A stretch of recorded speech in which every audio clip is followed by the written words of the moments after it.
আসসালামু আলাইকুম এভরিওয়ান, তোমাদের সবাইকে স্বাগতম জানাচ্ছি কুকিং বাই তানিশাতে। আজকে আমি তোমাদেরকে বানিয়ে দেখাবো হোমমেড তালের পিঠা। তো কিভাবে বানাতে হয় সেটাই আমি তোমাদেরকে আগে দেখিয়ে দিচ্ছি। প্রথমত আমি একটা মোল্ড নিয়েছি, তোমরা যে কোনো মোল্ড নিতে পারো, হার্ট শেপে নিতে পারো বা স্কোয়ার সাইজে। তো সেই মোল্ডটা রেডি করব। এর আগে আমি তোমাদেরকে একটু তালের রসটা দেখিয়ে দিই। এখানে 2 কাপ তালের রস নিয়েছি আমি।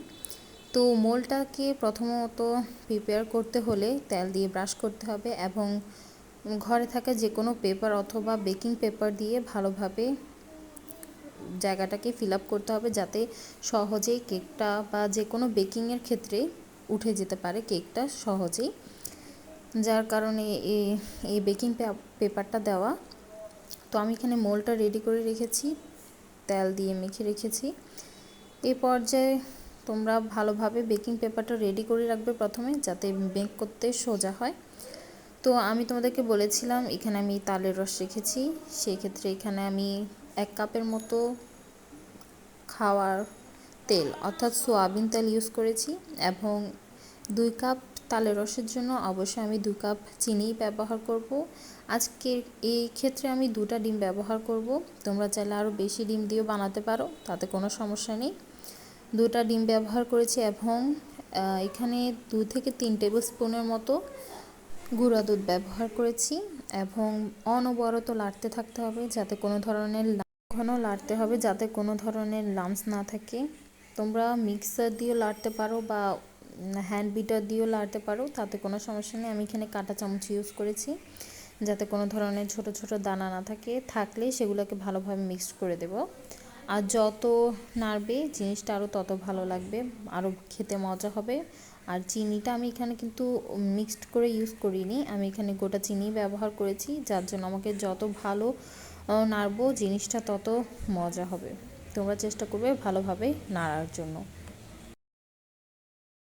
নাড়তে নাড়তে এক পর্যায়ে দেখা যাবে এখানে ভালোভাবে মিক্সড হয়ে গিয়েছে। দেখতে পাচ্ছ কতটা স্মুথ হয়েছে জিনিসটা, যত স্মুথ হবে তত ভালো হবে। এক্ষেত্রে আমি কিন্তু বেকিং পাউডার ইউজ করিনি, সেজন্য আমি আজকে ইনো দিয়ে কেকটা মেক করছি। ইনোটা এখন দিব না।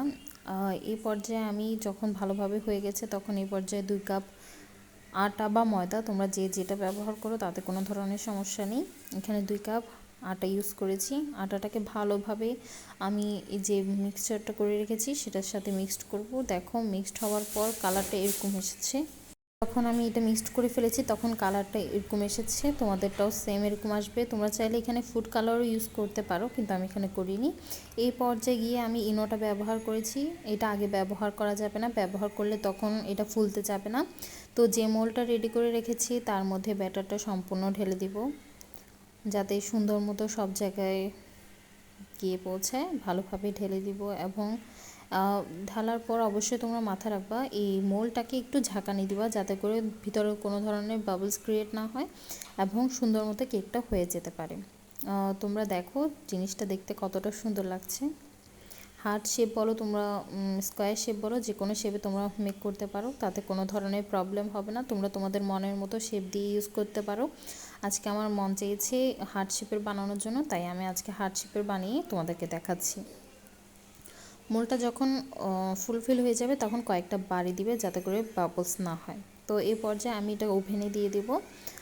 ওভেনে দিয়ে দেওয়ার পর আগে থেকে কিন্তু আমি ওভেনটা একটু প্রিহিট করে রেখেছি, সেই অবস্থায় তোমাদেরকে দেখাইনি।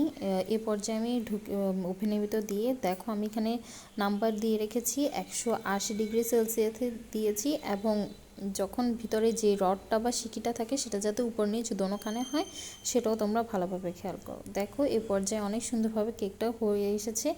ভিতরে তেল ব্রাশ করার কারণে সাইড থেকে অটোমেটিকলি এটা নিজে নিজে ছুটে এসেছে। তো দেখো আমার তালের রেসিপিটা অবশ্যই তোমাদের ভালো লাগবে। আর আমাদের এই চ্যানেলটা ভালো লেগে থাকলে অবশ্যই লাইক শেয়ার কমেন্ট করবে এবং আমাদের পাশে থাকবে, বেল আইকন ক্লিক করবে। আর ধন্যবাদ তোমাদের সবাইকে এতক্ষণ আমাদের সাথে থাকার জন্য।